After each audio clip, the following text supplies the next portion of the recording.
Okay, so yesterday I started reading the Mahasihanada Sutta, which is the Greater Discourse on the Lion's Roar, and as that's um,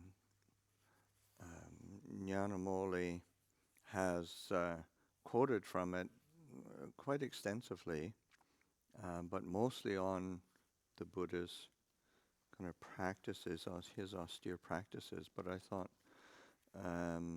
other things were also interesting. I mean, one, of course, is the story of, the Buddha is getting old. He's coming to the end of his life, and there's monks who are dissatisfied because the Buddha isn't teaching what they want to hear. He's teaching what the Buddha thinks is of value. It's the complete ending of suffering. And Sunakata would rather have things about different worlds, different psychic powers and miracles. And we went through the the Buddha talking about his own, the 10 powers of a Tathagata. And the next part is the 4 kinds of intrepidity or fearlessness, kind of certainty, stability. Sariputta, the Tathagata has these 4 kinds of intrepidity, possessing which he claims the herd leader's place, roars his lion's roar in the assemblies, and sets rolling the wheel of Brahma. What are the 4? Here, I see no ground on which any recluse or Brahmin or God or Mara or Brahma or anyone else at all in the world could, in accordance with the Dhamma, accuse me thus. While you claim to be fully enlightened, you are not fully enlightened about these things. And seeing no ground for that, I abide in safety, fearlessness, and intrepidity. I see no ground on which any recluse, and blah, blah, blah, or anyone at all could accuse me thus. While you claim to be one who has destroyed the taints, you have not destroyed these taints. And in seeing no ground for that, I abide in safety, fearlessness, and intrepidity. I see no ground on which any recluse or anyone at all could accuse me thus. Those things called obstructions by you are not able to obstruct one who engages in them. And seeing no ground for that, I abide in safety, fearlessness, and intrepidity. And of course, one of the main things that the Buddha, and it has come up in other teachings of the Buddha, and that what he calls an obstruction is indulging in sensuality and sexuality, I mean, there's other things that are obstructions, but that's sort of one of the main ones. Were bhikkhus who sort of said that's just not the case. It's okay, and the Buddha said, no, this is problematic. I see no ground on which any recluse or anyone at all could accuse me thus. When you teach the Dhamma to someone, it does not lead him, when he practices it, to the complete destruction of suffering. And seeing no ground for that, I abide in safety, fearlessness, and intrepidity. A Tathagata has these 4 kinds of intrepidity, possessing which he claims the herd leader's place, roars his lion's roar in the assemblies, and sets rolling the wheel of Brahma.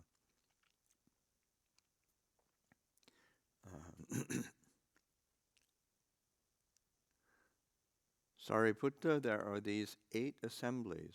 What are the 8? An assembly of nobles, an assembly of Brahmins, an assembly of householders, an assembly of recluses, an assembly of gods of the heaven of the 4 great kings, an assembly of gods of the heaven of the 33, an assembly of Mara's retinue, an assembly of Brahmas. Possessing these 4 kinds of intrepidity, the Tathagata approaches and enters these 8 assemblies. I recall having approached many hundred assemblies of nobles, many hundred assemblies of Brahmins, many hundred assemblies of householders, many hundred assemblies of recluses, many hundred assemblies of gods of the heaven of the 4 great kings, many hundred assemblies of the gods of the heaven of the 33, many hundred assemblies of Mara's retinue, many hundred assemblies of Brahmas. And formerly I had sat with them there and talked with them and held conversations with them. Yet I see no ground for thinking that fear or timidity might come upon me there, and seeing no ground for that, I abide in safety, fearlessness, and intrepidity. So that, the Buddha is just pointing to these various bases of certainty, and he's looking back at his long life and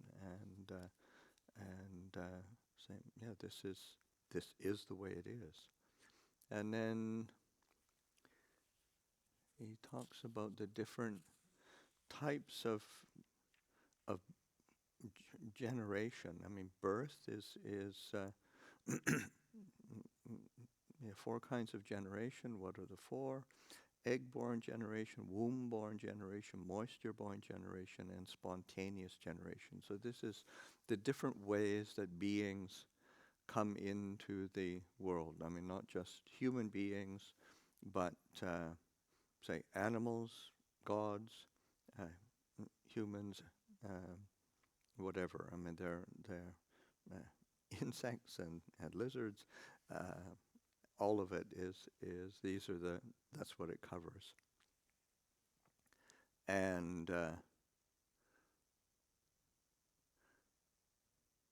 so he's just sort of talking of his range of knowledge, and then he's saying there are these there are these 5 destinations. What 5?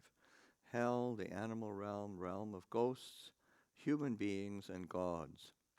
And this is in the time of the Buddha, that was the most of the realms. And then it was in later commentarial traditions that the Asura realm, kind of titans, anti-gods, were made into another destination for beings and made into the 6 realms.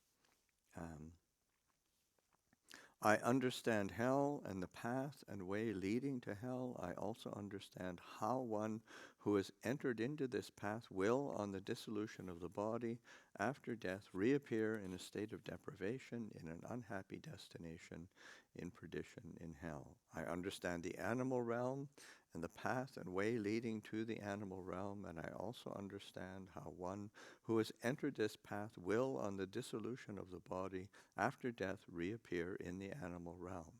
I understand the realm of ghosts and the path and way leading to the realm of ghosts, and I also understand how one who has entered this path will, on the dissolution of the body after death, reappear in the realm of ghosts. I understand human beings and the path and way leading to the human world, and I also understand how one who has entered this path will, on the dissolution of the body after death, reappear among human beings.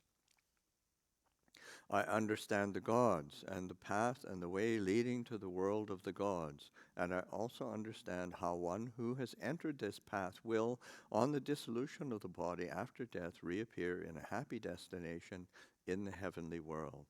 I understand Nibbana and the path and way leading to Nibbana, and I also understand how one who has entered this path will, by realizing for himself with direct knowledge, here and now enter upon and abide in the deliverance of mind and deliverance by wisdom that are taintless with the destruction of the taints.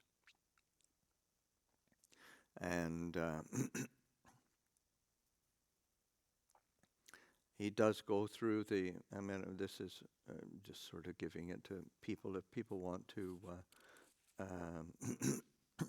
look at the details. That's Majjhima 12, and it's a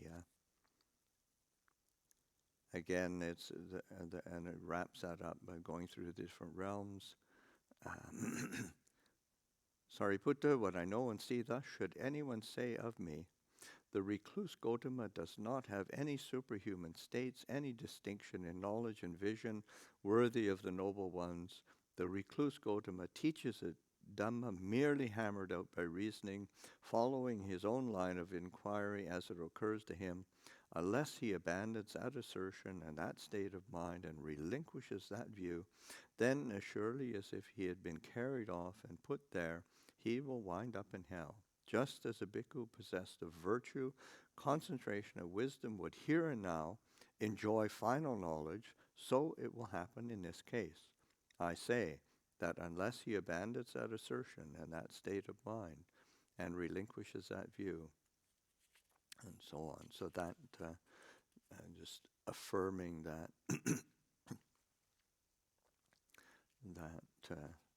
that knowledge. And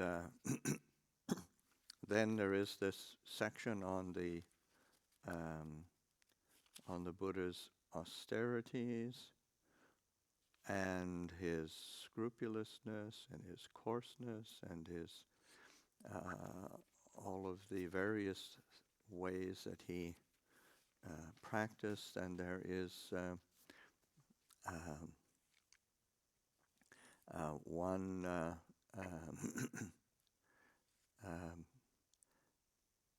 part that struck me years and years ago of the kind of the Buddha's tongue-in-cheek manner, or his irony, or his sense of humor.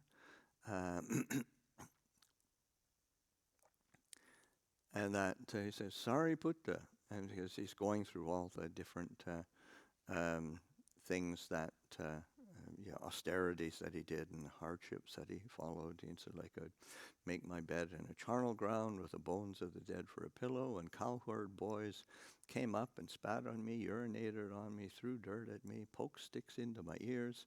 Yet I do not recall that I ever aroused an evil mind of aversion against them. Such was my abiding in equanimity. Sariputta, there are certain recluses and Brahmins whose doctrine and view is this: purification comes about through food. They say, let us live on cola fruits. And they eat cola fruits. They eat cola fruit powder. They drink cola fruit water. And they make many kinds of cola fruit concoctions. Now I recall having eaten a single cola fruit a day. Sariputta, you may think that the cola fruit was bigger at that time, yet you should not regard it so. The cola fruit was then at most the same size as now. Through feeding on a single cola fruit a day, my body reached a state of extreme emaciation. And the Buddha, you think, you see, here he is, he's old. Yeah, I may think in the olden times that you used to have big, huge cola fruits, and you could really indulge on that. And he said, no, they were all same size as they are now. And I think that's sometimes overlooked of how the Buddha's kind of irony or sense of humor is employed. And then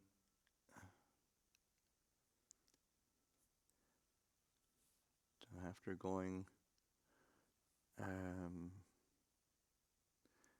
yet Sariputta, by such conduct, by such practice, by such performance of austerities, I did not attain any superhuman states, any distinction in knowledge and vision worthy of the noble ones. Why was that? Because I did not attain that noble wisdom, which when attained is noble and emancipating and leads the one who practices in accordance with it to the complete destruction of suffering. Sariputta, there are certain recluses and Brahmins whose doctrine and view is this: Purification comes about through the round of rebirths.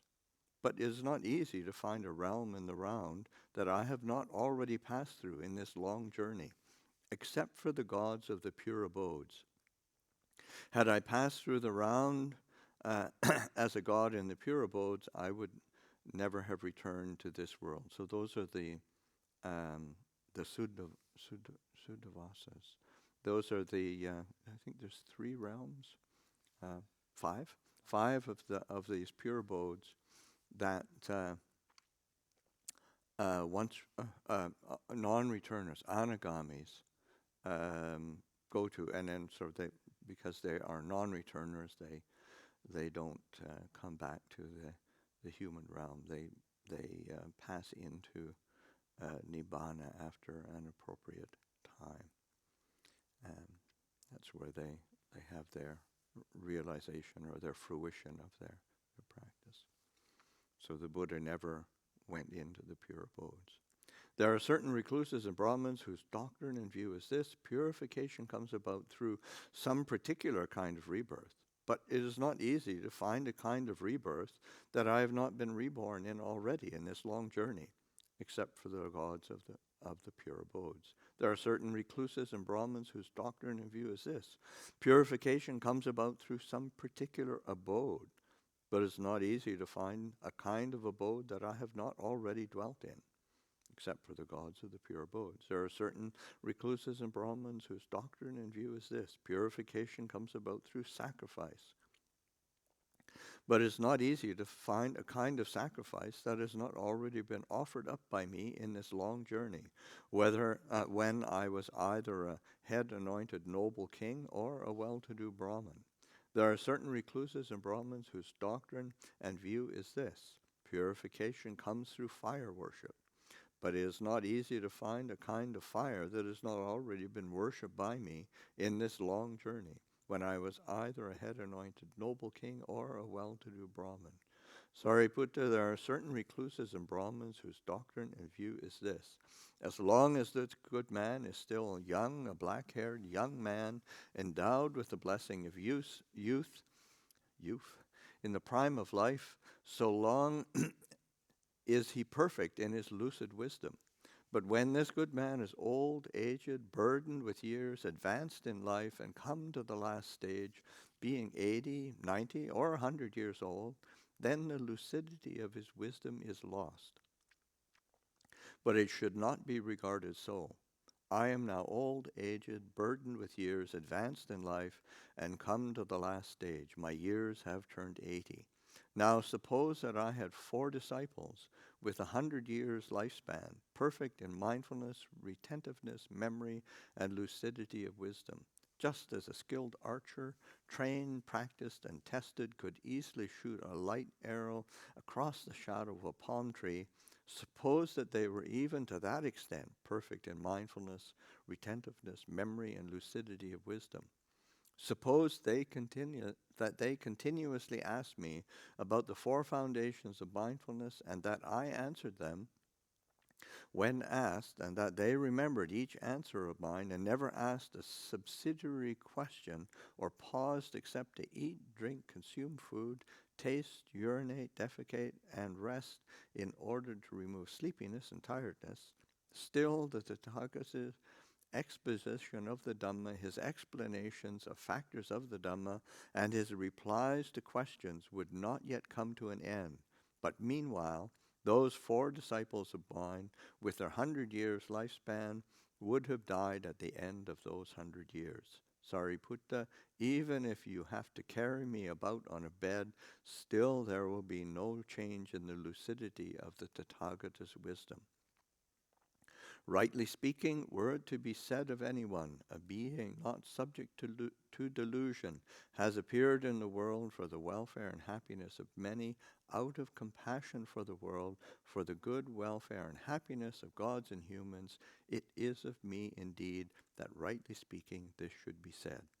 Now on that occasion the Venerable Nagasamala was standing behind the Blessed One, fanning him. Then he said to the Blessed One, "It is wonderful, Venerable Sir, it is marvelous. As I listened to this discourse on the Dhamma, the hairs of my body stood up. Venerable Sir, what is the name of this discourse on the Dhamma? As to that, Nagasamala, you may remember this discourse on the Dhamma as the hair-raising discourse. This is what the Blessed One said. The Venerable Nagasamala was satisfied and delighted in the Blessed One's words. So that the Buddha coming to the end of his life and definitely roaring his lion's roar. Any questions, comments on that?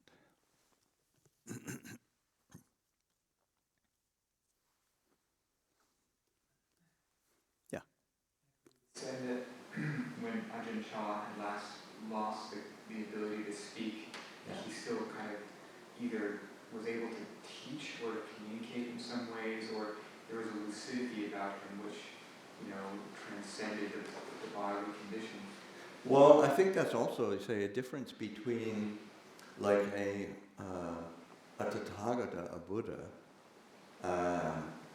and a, say, even an Arahant disciple. They just don't have the same army in terms of everything coming together.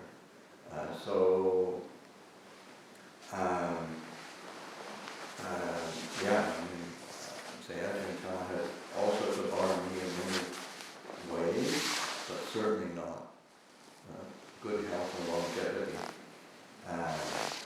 But still, that was something that there were times, even when he was completely bedridden, not able to help himself, unable to speak, that you could see him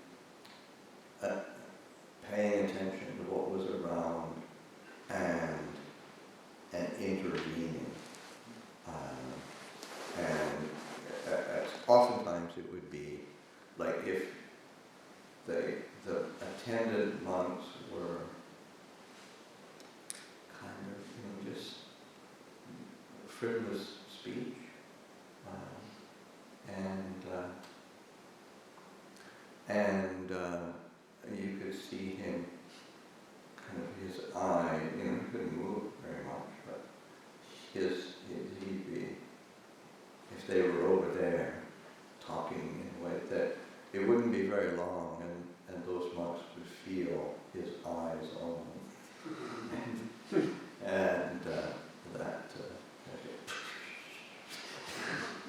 and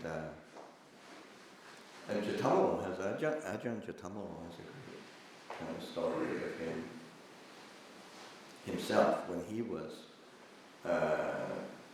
helping out with upataki and nursing Ajahn Chah, and there was a couple of the monks were really who were on that shift, because they would be changing. There was a couple of monks who were on that shift who were kind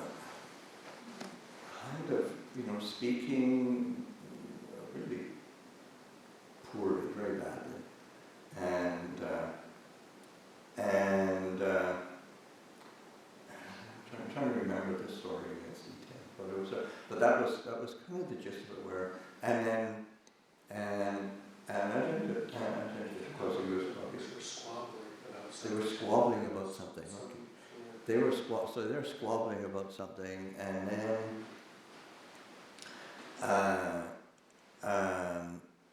but then what would happen is, and they weren't paying close attention, and Ajahn Chah urinated, because they had to keep a close watch, because in those days we tried all sorts of different things with making sure that he didn't urinate on himself.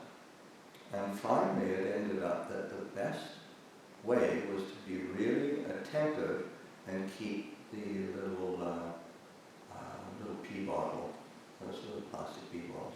There's an So keeping this little pee bottle and this urinal so that it was there, and if you did urinate, it would catch it. Okay, fine. And then these monks are kind of squabbling, and then Ajahn just told them that Ajahn Chah's pee bed.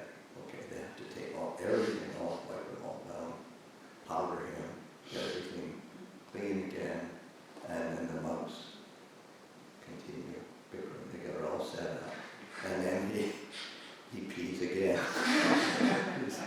it's sort of, and I think it happened 3 times, and Ajahn Chah just kind of blew up at these monks, and he was at the foot of the bed, and the monks were here. He just blew up at the monks because he was upset at them. I mean, you're doing this, you're upsetting Ajahn Chah.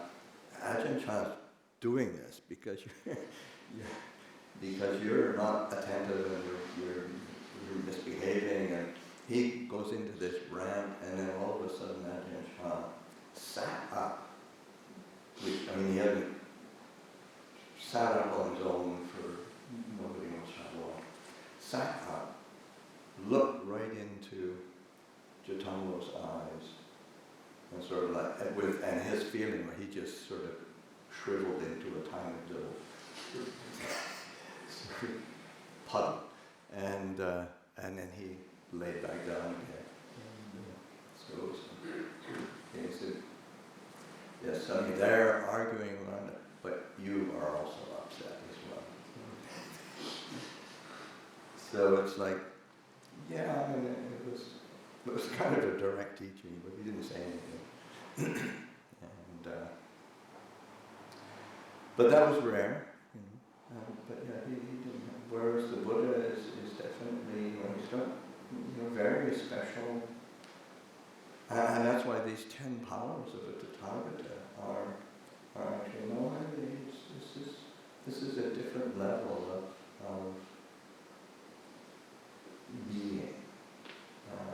And to not recognize it, not acknowledge it, and it's not sort of in his own sense of financial great, but sort of this as a part of nature.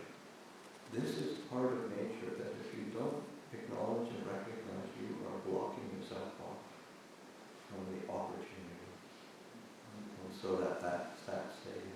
that's one of the to me that's one of the beauties of this sutta. Any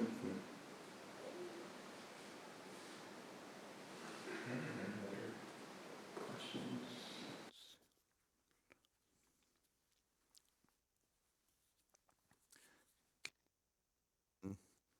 Continuing on, this is the narrator 1. In the Buddha's last years, a number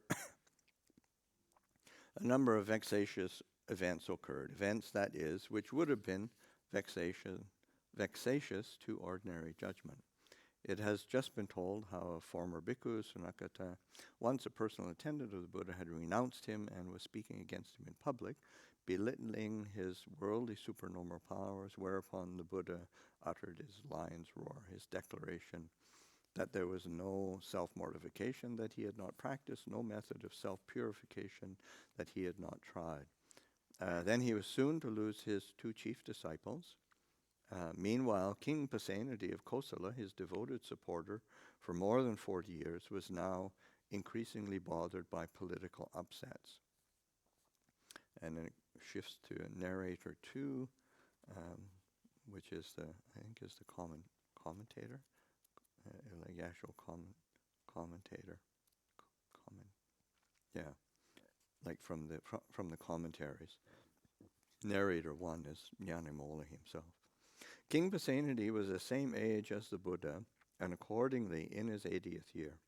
He had been troubled by desultory and profitless wars with his nephew, King Ajatasattu of Magadha, and by periodical unrest in his own kingdom. As a result of a palace intrigue, his army chief, General Bandula, was accused of plotting against him and was put to death. Later, however, he learnt that the general was innocent. Remorse haunted him, In order to make some amends, perhaps, he had the general's nephew, Diga Karayana, promoted to that post. And then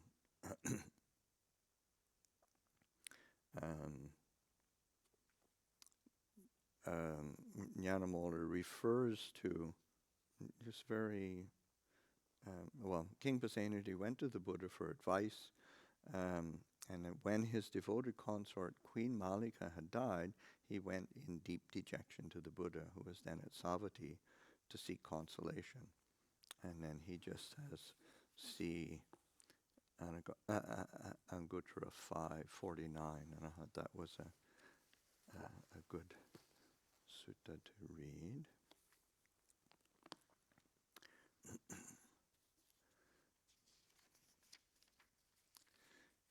Okay, so this is Anguttara 5, sutta number 49. On one occasion, the Blessed One was dwelling at Savatthi in Jeta's Grove, Anathapindika's park. Then King Pasenadi of Kosala approached the Blessed One, paid homage to him, and sat down to one side. Now, on that occasion, Queen Malika had just died. And then a man approached King Pasenadi and whispered in his ear, "Sire, Queen Malika has just died." When this was said, King Pasenadi was pained and saddened, and he sat there with slumping shoulders, facing downward, glum and speechless. Then the Blessed One, having known the king's condition, said to him, "Great king,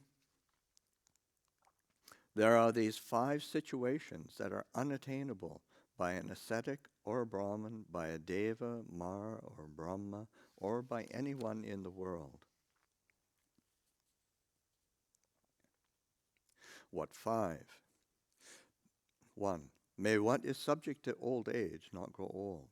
This is a situation that is unattainable by an ascetic or a Brahmin, by a Deva, Mara, or Brahma, or by anyone in the world.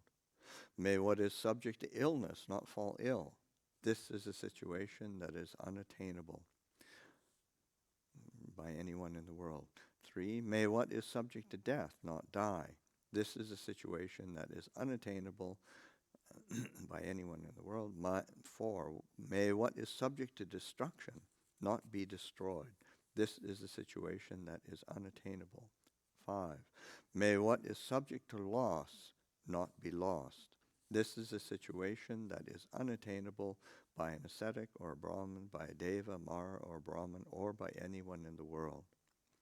Bhikkhus, for the uninstructed worldling, what is subject to old age grows old.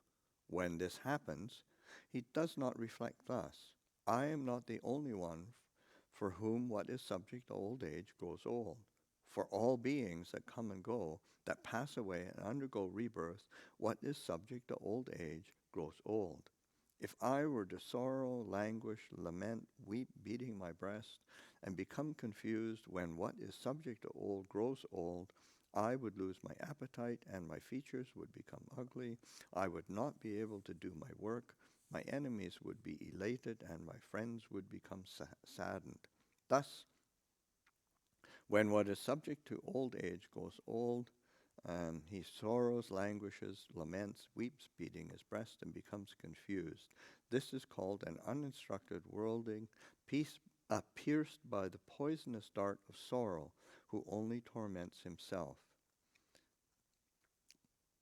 Again, for the uninstructed worldling, what is subject to illness falls ill.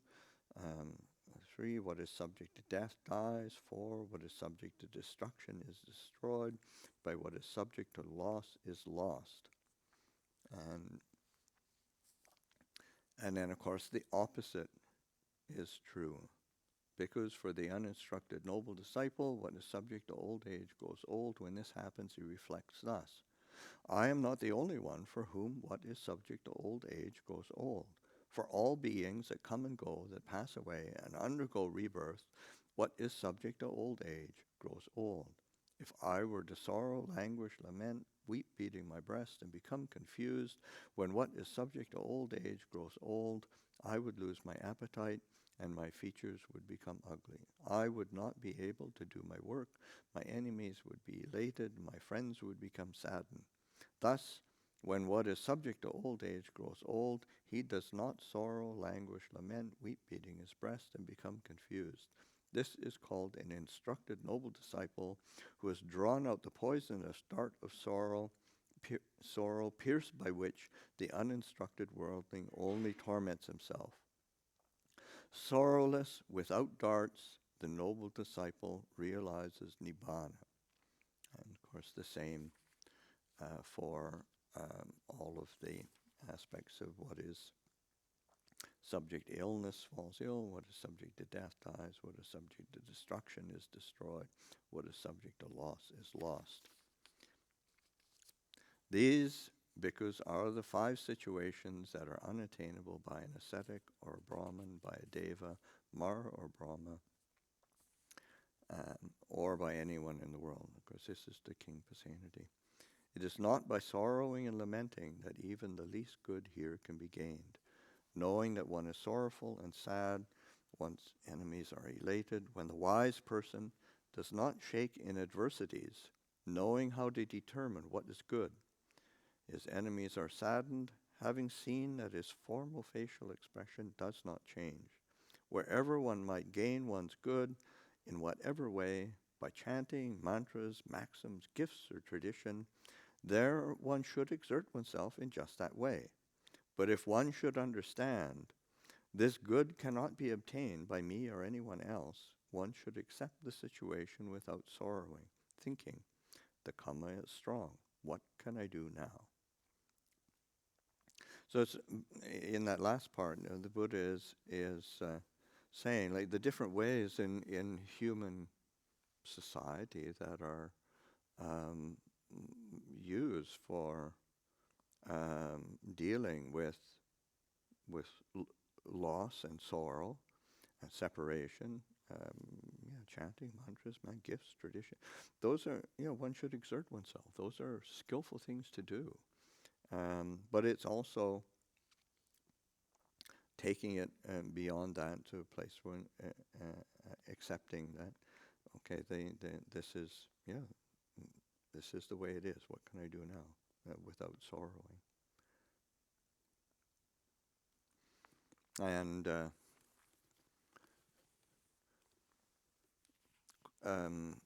it is interesting to know that King Pasanno, Queen Malika was a stream enterer. She was a very devoted disciple of the Buddha and a great support for King Pasanno, who he had a lot of faith in the Buddha, but he never didn't seem to have a clear realization and penetration of the Buddha's Dhamma, so that it was a huge loss for the king to have his Queen Malika passing away.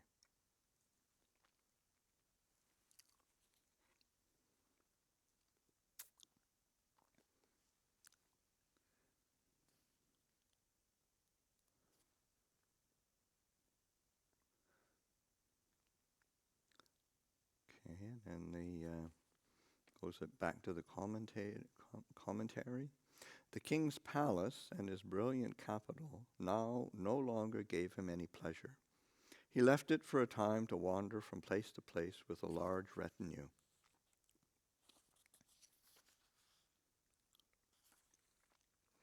But with no special plan. And then Venerable Nyanamoli adds that during these nostalgic and uneasy wanderings, the old king's path sometimes crossed that of the Buddha, and then he would go to see him. His death is not recorded in the Tripitaka, but one discourse is placed by the commentary among the events that immediately preceded it. Here is the account of their last meeting, so the last meeting of the Buddha and King Pasanno.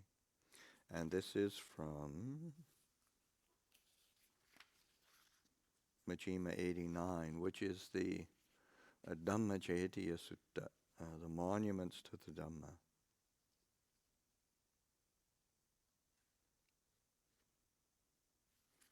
Gosh, it's 1027, and this is about 5 pages long. I might not get through it. Hmm? It's a great sutta, and I don't want to sort of just gloss it over. It's nice to do some. Any questions, comments? Yeah, Ravi.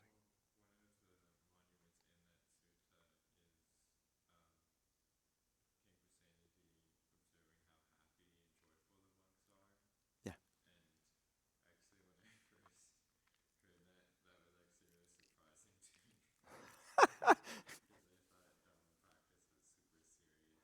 Oh, right. Yes. Yeah, I mean, some practitioners can be super serious and pretty miserable looking, and that's not that uncommon. But it's not the fruit. It's not the fruits of the path. It's I think one of the aspects of the kind of the maturation of the practice is an increasing ease and inner confidence and clarity that is manifests in just a sense, well-being and a well-wishing to the world. It's not. Yes, I mean, because it sounds really grim. Okay, it's what some people, old age is just has to get just gets older, and if you're stuck in sickness, death, loss, destruction. It sounds almost apocalyptic, but it's sort of like the more clearly you understand that, the less clinging and attachment and identification there is, and that is a tremendous ease on the heart. It's kind of like the word and phrase origins that when you practice Buddhism, you're striving to attain ultimate suffering. Right. Yeah. Be as miserable as possible. That's why you see all the cobra Ajahn, we get